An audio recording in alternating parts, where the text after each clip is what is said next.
Tarot, reeling in wisdom from the Sea of Tarot, and today is another exciting edition of Dear Tarot Tuesday. Today I have a question from Kay. I feel like I'm standing at a crossroads, and instead of making a decision and moving forward, I've come to a standstill. I really want to start actively pursuing my passions and goals, but I find myself frozen in place. What are some steps I can take now that can help me move in that direction? How am I holding myself back? And how can I release whatever is keeping me from living authentically? I'm really excited about this question because this is something I can relate to on a very personal level, and it's the kind of question that I think tarot is really well suited for. So we'll go ahead and give the cards another shuffle as usual and take a look.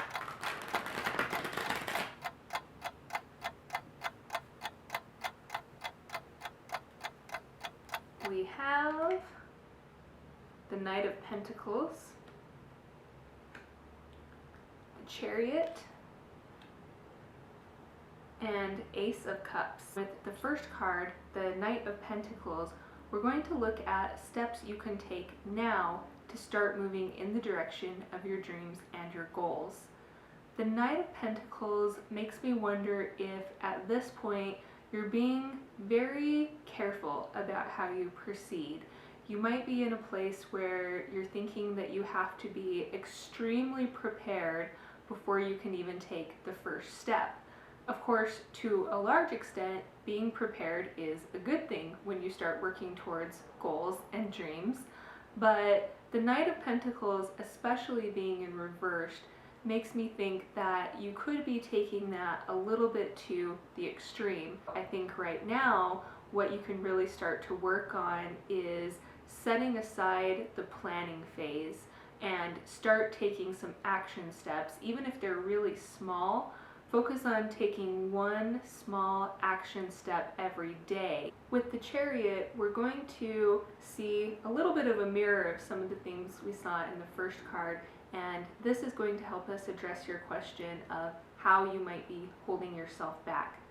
The Chariot makes me wonder if you're really waiting for that feeling of mastery. This shows someone who can kind of take life by the horn, so to speak, someone who's reached a certain level of expertise within their area and has a certain level of personal power and control.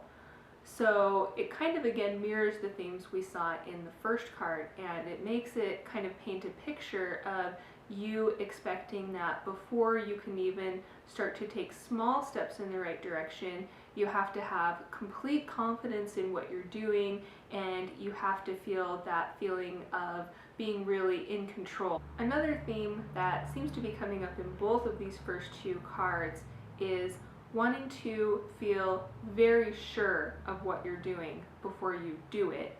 And the thing is, especially with trying to live authentically and trying to find passion and purpose in our lives, we find out what those things are by experimenting. And you said that right now you're feeling like you're at a complete standstill.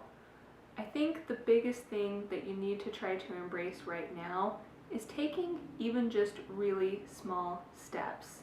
You don't have to feel like you're completely and utterly committed to one dream or one goal just because you start to experiment with it. And with the third card, we'll continue to look at how you can release what might be holding you back. And we have the Ace of Cups. The Ace of Cups, with the picture of the cup overflowing, makes me think of you getting really involved and really letting yourself kind of have that feeling of being carried away in something that brings you joy and positive emotions. Again, just because you have a moment of immersion in something doesn't mean you're necessarily committing to that for the long haul, but it seems like right now you're kind of holding yourself back from even starting to experience some of those feelings of being truly immersed and truly emotionally captivated by something that you're doing. That is my answer. I hope you found something helpful in there.